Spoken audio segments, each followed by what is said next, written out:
Britain's historic houses chart the social, cultural, and political story of this ancient land.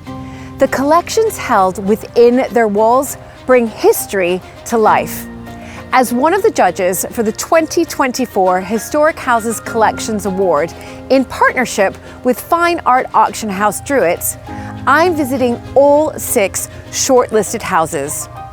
These historic houses are treasure troves full of art and objects that tell stories of family life, social history, and personal taste.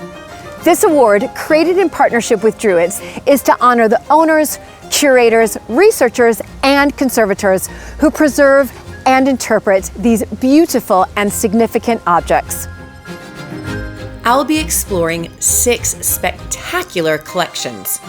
From the soaring splendor of Watston Manor, the beauty and charm of Hemmingford Grey, where life is sewn into a series of patchworks, Grimsthorpe Castle, gleaming bright with royal treasures and connections, Burton Constable Hall, where 18th century taste and discovery meet, Dean Park, a beautiful ensemble of architectural styles and a bibliophile's paradise, and Abbotsford, the home of Sir Walter Scott and his extraordinary collection, almost untouched since 1832.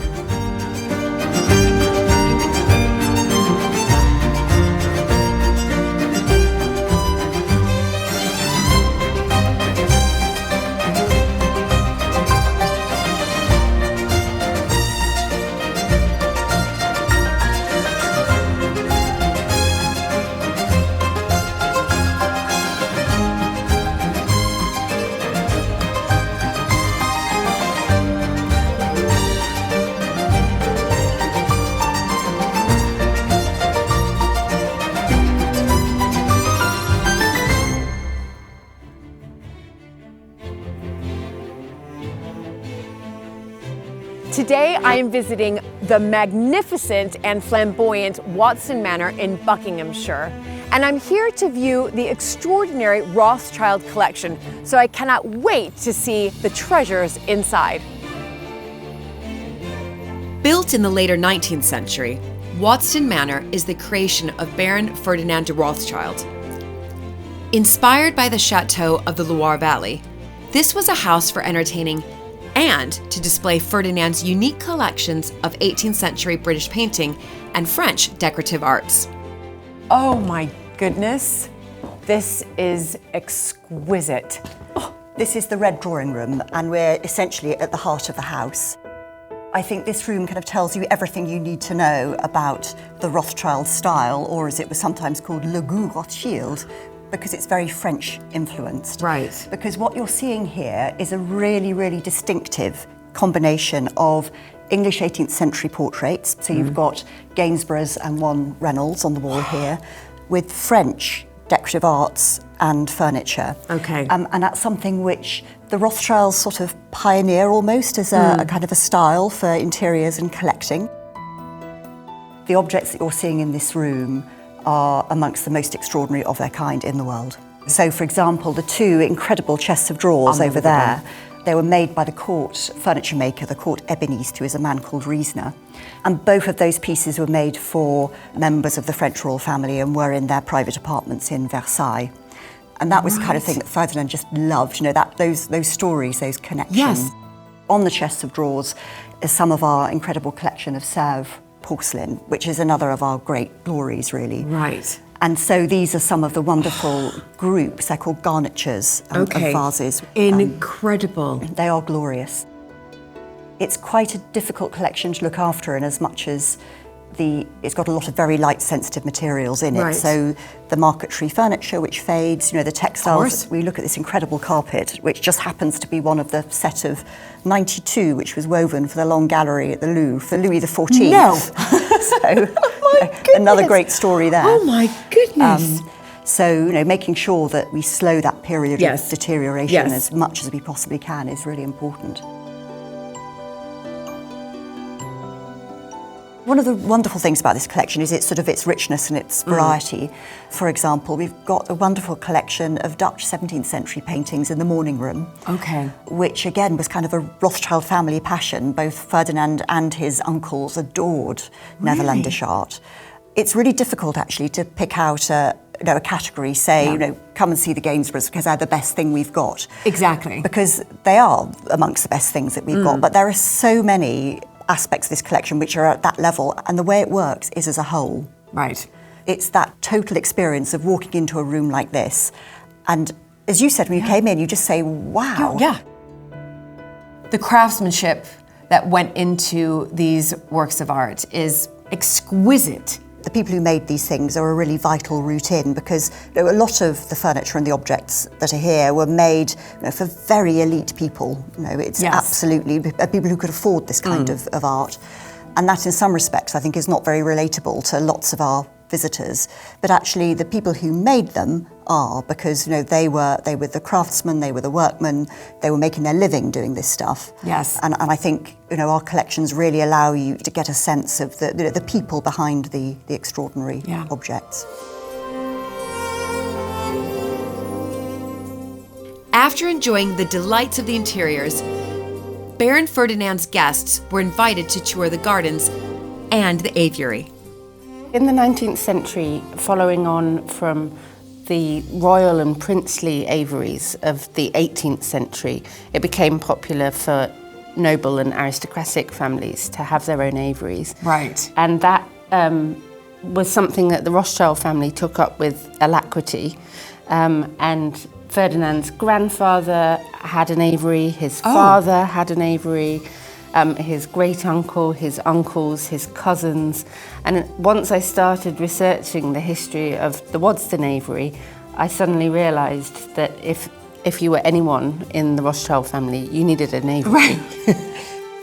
This interest, of course, in birds within the Rothschild family, it's everywhere, isn't it, here at Waddesdon? Birds are definitely a big thing. Right. Real birds are definitely a big thing. But they also seem to be ever present in the art collections in the house as well. Okay. Mia brought together the Rothschild interest in birds and beautiful examples of porcelain to create this year's exhibition, Flights of Fancy, a celebration of the life and work of the 18th century painter of birds, Louis Denis Armand. Yes. The Flights of Fancy. Come in. I've arrived. Oh my goodness. Explain a little bit more about maybe a couple of your sort of favorite objects here, because there's so much to see. Yeah. The exhibition is basically a kind of chronological survey all the way around the room of Armand's work at Sèvres, which began in 1743, and he was there until he retired in 1786, 87. Okay. And this tureen he was evidently really proud of, because he signs it actually on the porcelain rather than just marking it with his mark. A signature like that is pretty much unique on porcelain. This pair of objects have got a wonderful history. So the snuff box on the right is in our collection. Okay. And it shows Madame de Pompadour's pet birds. And this vase also shows Madame de Pompadour's cockatoo. After she died, her collection was sold, and this is the first time they've been together since 1764. Oh, okay. That's my favorite as well. Yeah. And then here are some more of Andy Singleton's wonderful paper birds. I mean, these are absolutely beautiful. And it's just wonderful to see them dotted around the entire manor. How fantastic just to bring the exhibition to life as people are also, walking through and visiting the manor themselves. Absolutely, and to bird spot inside as well as outside. Exactly, and speaking of bird spotting, I spot lots of birds Yeah. on your dress. You're in keeping with this theme, aren't you? Well, if in doubt, dress as your exhibition.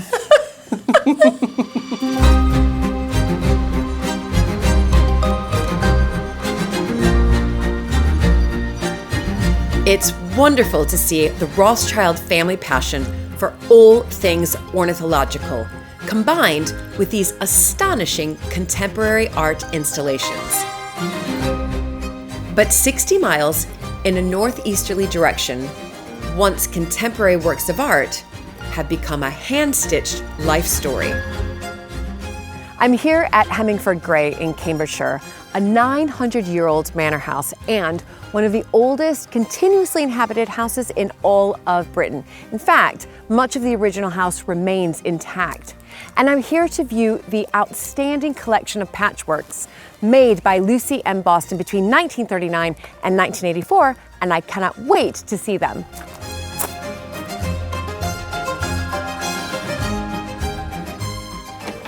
Hello. Hello, Diana. Julie. Lovely to Hi. meet you. So lovely to meet you.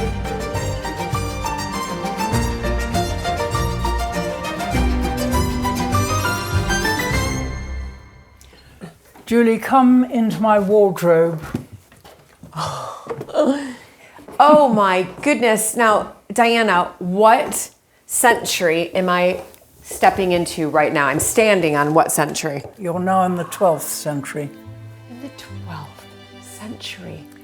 If you just think, these walls have heard 900 years of people talking. Just imagine all the different fashions that they've seen. Now, there was a certain woman who's the reason that I'm here today, is that right? That's right. My mother-in-law, Lucy Boston, bought it in 1939. When she'd finished with the restoration of the house, it was 1941.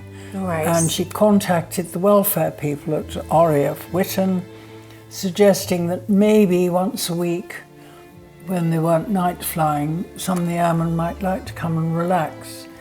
And the Padre got very excited. Oh yes, I'll borrow one of the Air Force buses and I'll fill it with chaps and they'll all come over. So a couple of friends came out from Cambridge and covered pillows with different fabrics so they could sit on the floor, and they brought in mattresses. You can see a mattress very nicely wraps around the back of the window. Oh my goodness. It formed a perfect place to sit. to sit. And how often did she do this? Twice a week, every Right. Tuesday and Friday night, all through the war. And the most I've counted in this room, in the visitors' book, is 36 airmen. And she played on an old EMG gramophone. Absolutely beautiful. Now, does it still work? Of course, it was made in 1929. I've already thrown away 3 music things made this century. This record was played very often to end the evening, to wrap it up, as it were. It's a very favourite RAF hymn.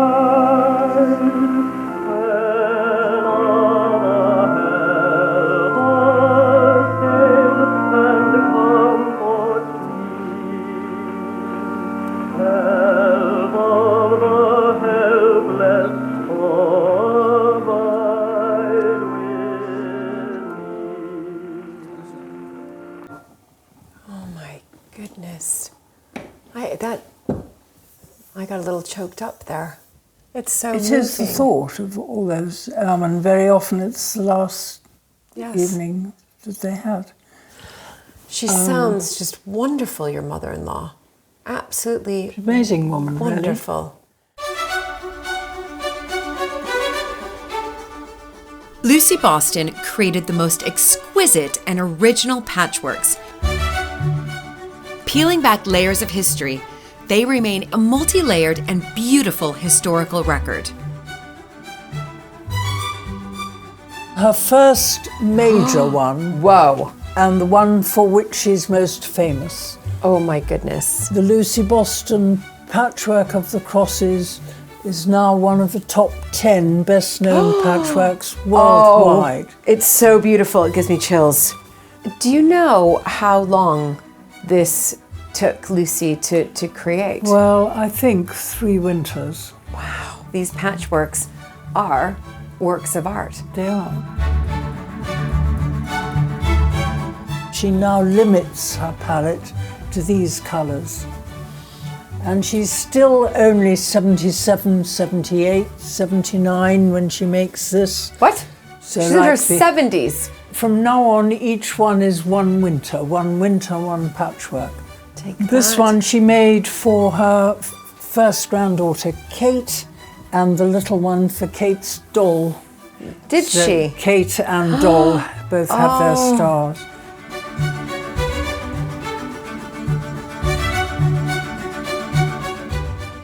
1981, she's 89, waiting for a cataract operation. No. So really doing this one by feel. And she went on and made another 2, making the last when she was 92. No. So she's a great hope to Oh my goodness. the elderly. So there we are. That Oh my is goodness. the collection. That is incredible. Thank you so much, Diana, for showing me these exquisite patchworks. Lovely. Well, thank you for coming, and it's been fun showing them to you. The creativity and exquisite skill of Lucy Boston is inspiring. And to be working on those beautiful patchworks into her 90s. Spending time with Diana and listening to the gramophone was so touching and brought a small piece of the history of World War II to life for me.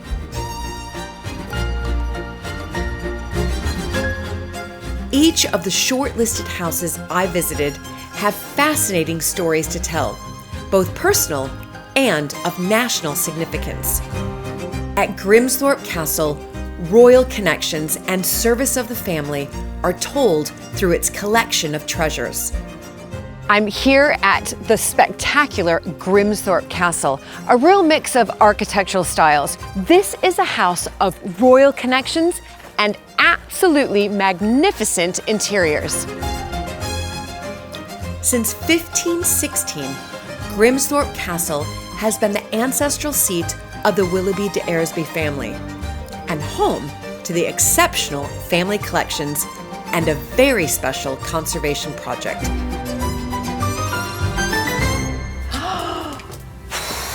I've just stepped into splendor. Julie, you've just had the reaction that this hall was intended to have on every visitor here since it was built, which is wow. Yes. And you really do walk in and you know exactly whose house this is. So it's always linking to the family and also to the British monarchy, to whom the family have always been very closely connected. Fantastic.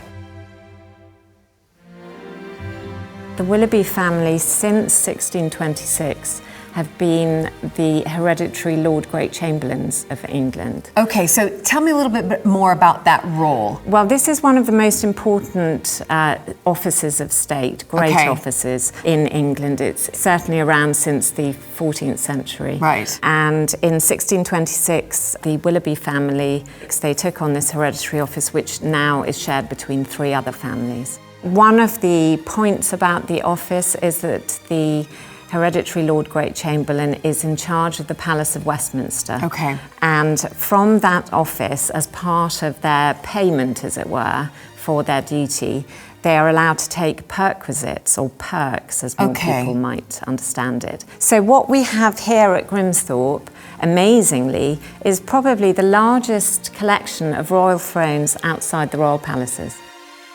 Sadly, the perquisites stopped in Queen Victoria's reign. So that was the end of all these lovely bits of furniture that came sailing through the door. These 2 are George III's thrones. Wow.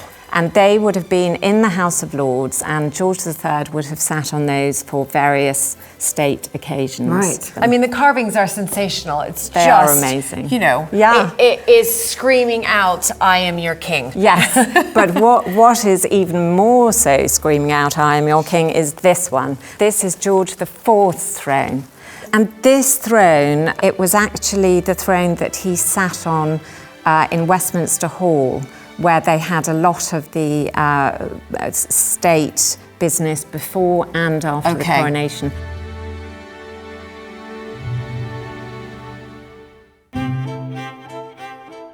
This is the King James drawing room, and it's named after King James I of England and VI of Scotland, who's in this picture here, and his wife over there, Queen Anne. So there's a suite of staterooms coming up, and you would walk along this enfilade.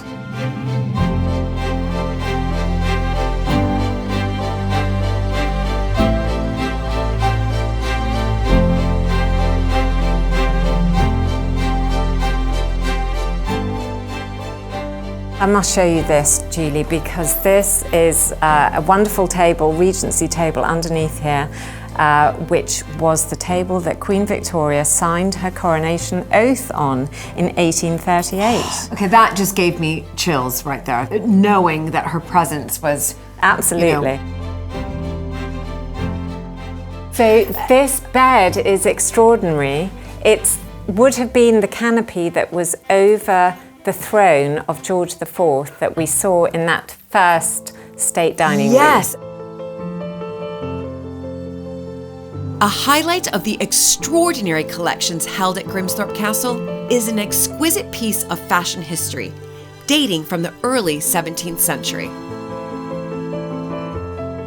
I really can't stress enough how rare it is to find a doublet and a trunk hose matching the same suit from this period. I found these at Drummond in about 2019 in quite a bad state. So you found them? Yes, in a box in the armoury of all places.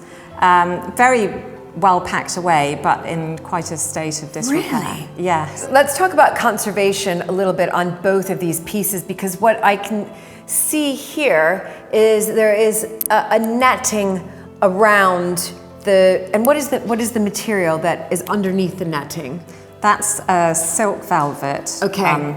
And the netting itself was specially dyed so that it would match as perfectly as possible this sort of clarity terracotta colour. Yeah. But as I view this, I don't see any netting. So these trunk hose were in much better condition than the doublet. So what was your plan for this to conserve it to what we see today? So the first thing it needed was a light, gentle surface clean. Okay, that was step one. That was step one. Step two, because they were in such good condition relative to the jacket, step two was basically making them good for display and storage. And I created this pair of like a sort of cycling shorts bolster cushion that slipped inside. And that can now live inside it because that is acid-free, conservation grade materials.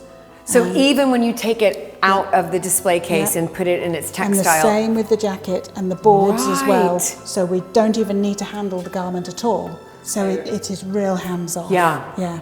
Which will be fantastic. You know, this should be stable now for as long as one would wish. You know, hopefully for of course. Another 100 years. Or 400 years. 400 years. Exactly. And I think what's fantastic about our collection is it's very rich in terms of these objects like this, which are so connected with the people who lived here. Unbelievable. Unbelievable. Well, thank you both very, very much.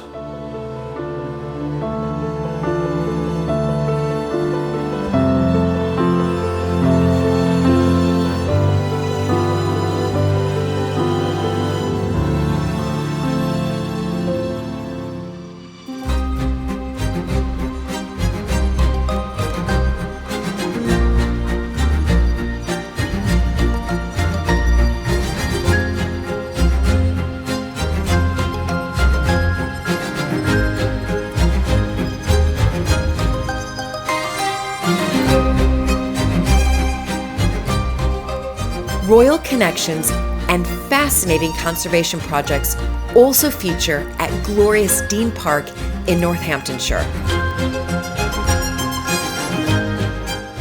I'm here at the absolutely magnificent Dean Park in Northamptonshire, home to the Bruno family since 1514.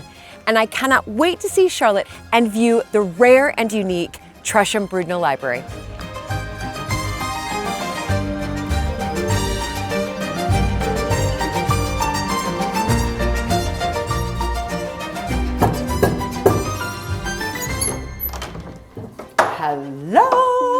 to Dean. Welcome. English and then American. Lovely big hug. There we go. Oh. Lovely big hug. You're gonna have to remind me a little bit, Charlotte, of just the architectural history here. See, we are an amalgam of architecture. We've got sort of medieval, we've got Tudor, we've got quite a lot of Jacobean, and then the Regency enfilade, the modern bit, as I called it. I love it that the Regency is modern. There was also a Victorian ballroom, but unfortunately that was pulled down before it got dry rot. So you come round Dean and it's an architectural romp. Yeah.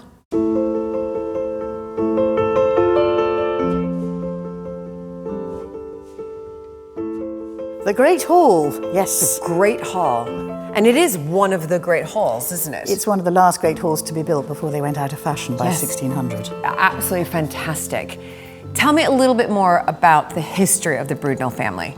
Well, let's roll back to 1514 when Sir Robert Brudnell, this gentleman here, first took on the lease of £18 a year. And then Sir Edmund, his grandson, who was knighted in 1565, had the great luck or joy of having Queen Elizabeth I to stay here for one night. And she was meant to be going to Burghley House, but the children had smallpox. Wow. So we only had her for one night, which didn't bankrupt the family. Yeah, well done. And Sir Edmund then thought, why don't I pull down my little great hall and build this huge great hall, and she'll come back and she'll make me an earl, a duke, or whatever. But Queen Elizabeth never came back to Northamptonshire. Oh. This is the almanac, which was Sir Edmund's sort of diary. And we have here, it's 1566. Yes. On the 12th and 13th of August, we have Regina Apud Dean. Wonderful. So there is our She proof. was Queen here. Elizabeth did come here, yes. Amazing that, you know, this has survived. We're talking 500 years. Thomas Brudnell married Mary Trusham, daughter of Sir Thomas Trusham in 1605. It's believed Mary's dowry included part of the Trusham Library. Today, the library remains one of the treasured delights on display in the Bow Room at Dean. This room houses half of the Trusham Brudnell Library. Half of it. So the whole collection is 2,000 books worth, and they're Latin, Greek, Spanish, French, English, from the late 16th century. And the story of the library is terribly sad at one stage, because during 1643 we had a little skirmish at the top because the parliamentarian troops arrived at Dean to sack the house. And they took away the paintings and the furniture and the library. They did? All of it. How did you get it back? Well, he escaped to Wales and then he was handed over. He was in the Tower of London and he was released and he was allowed to buy his library back. But he didn't get all of it. Some of the books are now in the Bodleian Library, and every now and then we find a book that's for sale and we try and get it back for the library. I brought out just a couple of books which I thought would interest you. This is the works of Geoffrey Chaucer, which is rather lovely. There it is. If you can, Geoffrey. This is one of my favourite books. This is a 1570 original copy of Palladio's Quatre Libri. No. With its fabulous vellum cover. Of course, it was reproduced again, 100 years later when it all became popular in England. And then we have the Vitruvius Britannicus, which is the English version of it. Thank you, Charlotte. What a collection. Rare, unique. And cherished. It's very cherished, but also it's, to me, important that it's very cherished by those who need to use it and who want to do their research. Caroline Bendix, specialist library conservator, has taken on the precious task of stabilizing the collection to ensure its survival for the future. The major threat is gravity. And gravity is a problem because book covers are bigger than their pages. So let's just have a little look at this one. Okay. And what we have here is, as we have with most hard-covered books, the pages are smaller than the cover. So what happens is that gravity starts to pull here because this is the unsupported foredge of the book. And that, in due course, will tear the cover off the pages. So, I mean, even just looking at this little book, we've got a Thomas Brudnell practicing his signature. Oh my And goodness, that yes, is you do. instantly making that person come alive. He's not just a portrait, he's not in a painting. He's a real person practicing his signature, and that's just in this little book. But to stop it sagging. Yeah, so how do you do that? What we do is we have this, which is called a book shoe, which has this text block support. So the text blocks the pages, this support is tailor-made to fit in that gap under the pages. It was designed by Dr. Nicholas Pickwoad in the 1970s, particularly for historic house libraries, so that it doesn't have a spine or a top to it, so that when it goes back in the bookshelf, Oh my gosh. you can see that it's pretty much invisible. Of course, the problem with this is it takes up space. Right.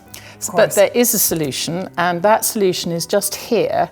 And what we do is we get a piece of archival board and we put it on the shelf, and then we stick the support directly underneath the book. It's not as good as the book shoe, but at least takes that gravitational threat away. That is clever.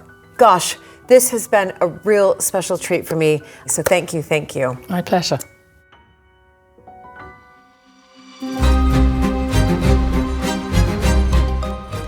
To see how these wonderful collections are being preserved for the future is such a privilege. And I could have spent hours with Caroline and Charlotte discussing the conservation of the Tresham Brudnell Library.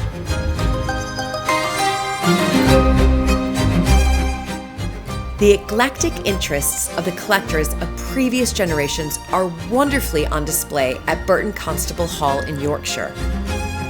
William Constable inherited the hall in the mid-1700s, remodeling much of the building in the Georgian style and amassing an extraordinary collection of curiosities. Hello, Philippa. Hello. Hello, so nice to see you. Wonderful to be here at Burton Constable. And of course, I cannot wait to hear more about the extensive collection from William Constable himself. So where do we start? Did you want to start in the great drawing room? Yeah. Where we've got our biggest collection of Chippendale furniture, so it's a really beautiful room. Fantastic.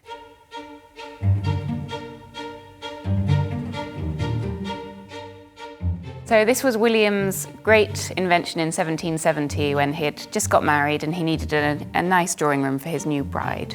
Right. It was designed by Wyatt originally, but Wyatt was notoriously unreliable, so Chippendale was brought in to do the entire room. Really? Including the mirrors, which were made using Wyatt's original glass, but Chippendale completely redesigned them to his own specification. So that's a Chippendale mirror as well? It is. And of course, originally, everything would have looked very different because the walls are a dark green colour until the Victorian era, so everything would have really shone from the walls with that contrast. Of course. The Victorians, generally speaking, gild everything, although we think the chairs in here were originally gilded. Okay. The second suite of Chippendale furniture we have was also gilded, but it's actually been restored since then and stripped back and restored to its original blue and white scheme. Oh, right. Okay. You have lots of visitors coming here to Burton Constable. They're coming primarily, do you think, really to see William Constable's collection? Because tell me a little bit more about the collection, because it's very unique that it's still here at his former house. Yes. So William's collection was absolutely vast, and he collected everything, obviously fine furnishings, but also his cabinet of curiosities, which is a remarkable cabinet, which is the only one really surviving its original country house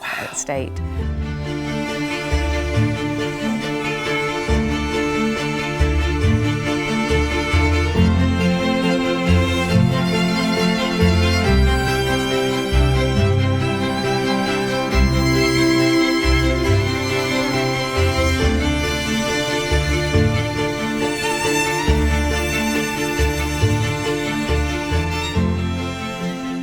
So the Cabinet of Curiosities, William's great scientific adventure in all things natural history, electrical, geological, but a lot of the time William was really basing it on scientific principles and on a wish to learn something. He was buying the latest scientific books and journals, and he was trying to carry out the experiments mentioned in those here at Burton Constable. Wow.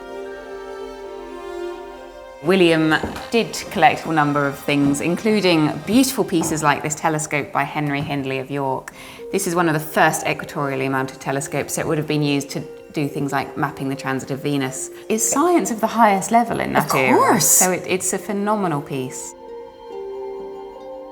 At this point, science also included antiquities, so he was also collecting things from ancient cultures such as the Greeks, the Romans. We've got a phenomenal number of wax seals that were taken from the Farnese gems, so they're also of international importance today.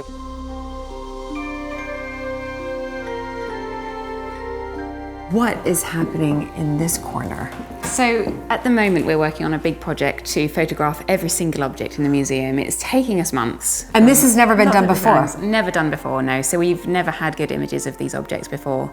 And hopefully eventually we'll be able to put them online and make this collection so much more accessible. So at the moment she's taking a picture of the Farnese cup. So this is one of William's antiquities. It dates to the 2nd century BC, the original. So it's really ancient and it portrays how wealthy Egypt was at the time under Ptolemaic rule.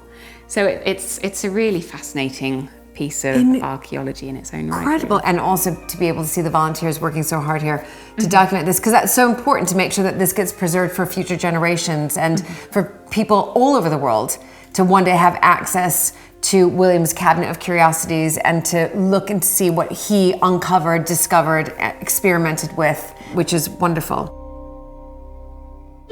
As well as the cabinet of curiosities, the Burton Constable team have digitized some of the extensive Victorian music archive of the Constable family.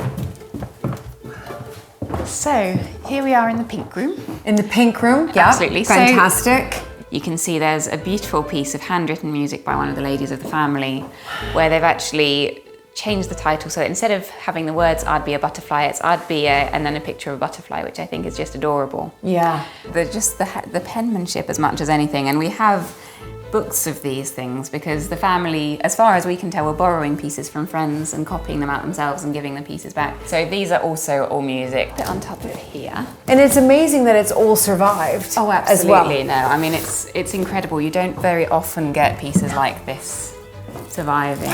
So you can see it's a lovely old book. Yeah, lovely marbling. And then if we just flip it open, you can see it's actually very complicated music. And you do occasionally find very amusing excerpts where they've actually just crossed out an entire section where they've clearly decided it's too difficult and they don't want to play that particular piece. But wow, yeah, beautiful. What an extensive collection. Absolutely. And to think that this was just one Victorian family, the same Victorian family. Absolutely. Incredible. So it was a really musical, theatrical household. Yes. And I think that's a really crucial part of the story that we can now tell a little bit more because of this project. Yeah. And hopefully that's what the museum project will do too. It will give us a lot more material to get those stories out, to explore the interest, to look a bit more at what they were trying to do and how they were doing it and how we can actually make that more relatable to people today.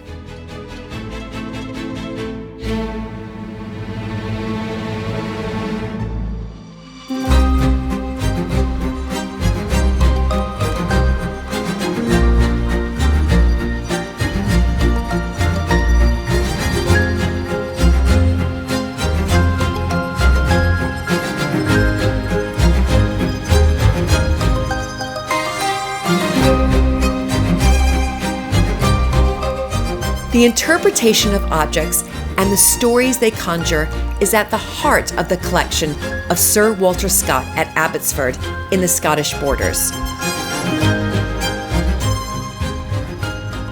I'm here in the Scottish Borders at Abbotsford, home to Sir Walter Scott, who was one of the leading writers of the 19th century and also a collector.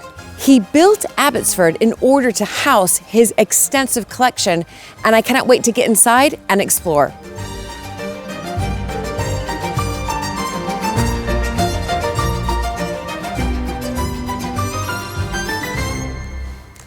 Hi. Julie, hello. Welcome to Abbotsford. Thank you so much, Kirsty. It's so nice to meet you, and wonderful to be in Scotland.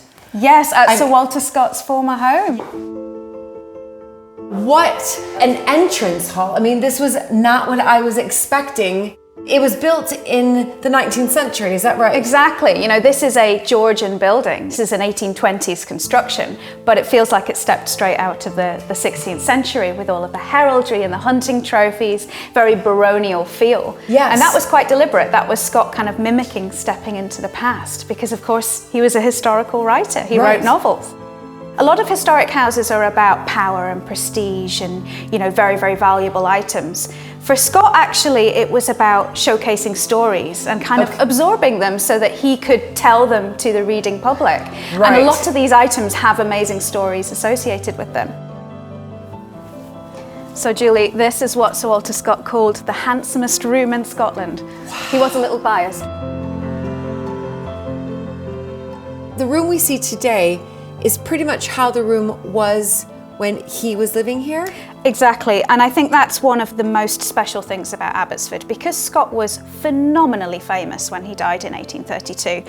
Very quickly after his death, only a few months, the house opens to the public formally, which is very, very quick. Very unusual. And very unusual, exactly. Yes. And people are kind of wanting to see these rooms as a shrine. So the family leave things as they are. They make very little change. So the books that you see in this wonderful room are all sitting in the positions that Scott left them. Wow. And that gives us a really good sense of how he used this library as a historical research library to fuel his imagination for his novels. He was not just a literary genius, but he also was a collector. Is Absolutely. that right? Yeah, and I think at heart, collecting stories was what fired him up, and he had to find a way to pass them on, and it was writing that he sort of settled on to do that. But he was also very famous for his sort of dinner entertainments and tours he would give of his home during his lifetime, where friends and visitors would effectively get, you know, a version of what we still do today, where you're introduced to objects and kind of fall in love with their stories. And yes, we've got, you know, emperors, we've got royalty, you know, the real sort of powerhouses of the past.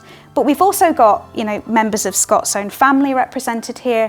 We have completely anonymous people. There's an oatcake crumb. I don't know if you spotted that. One of our most famous items. This was effectively part of a man's last ration on the battlefield of Culloden. So, you know, Jacobite, the last big pitched battle on British soil with the Jacobites against the government forces.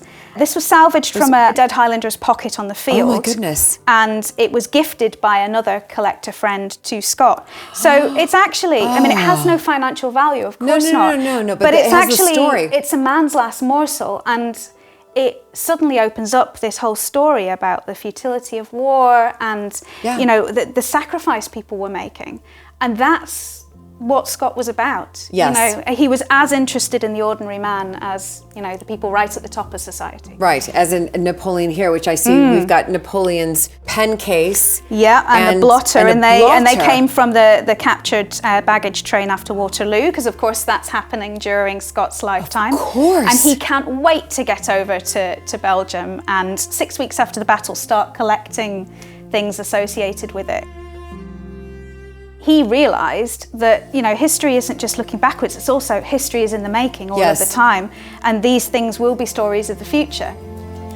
So, of course, this isn't the entire collection. Can you tell me a little bit more about the wider collection within the house? Actually, for the size of the house is pretty vast. We're talking about between, you know, 6,000 or so objects. We have almost 10,000 books in this room, but we have an archive that we're working through at the minute, the family archive of the Scott family, which has tens of thousands of items in it. It's wonderful, and what a treat for me to come in here and have this fantastic chat with you and learn not just more about Sir Walter Scott himself as a person, but also about really the care that he took in his collection. And I think it's still teaching us, you know, valuable lessons today, you know, right down to the placement of items and how they interrelate.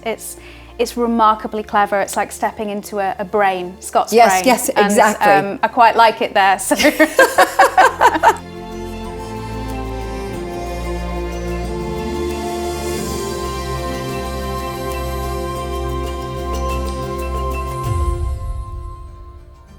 It was truly a delight to visit all 6 shortlisted houses and explore their remarkable collections.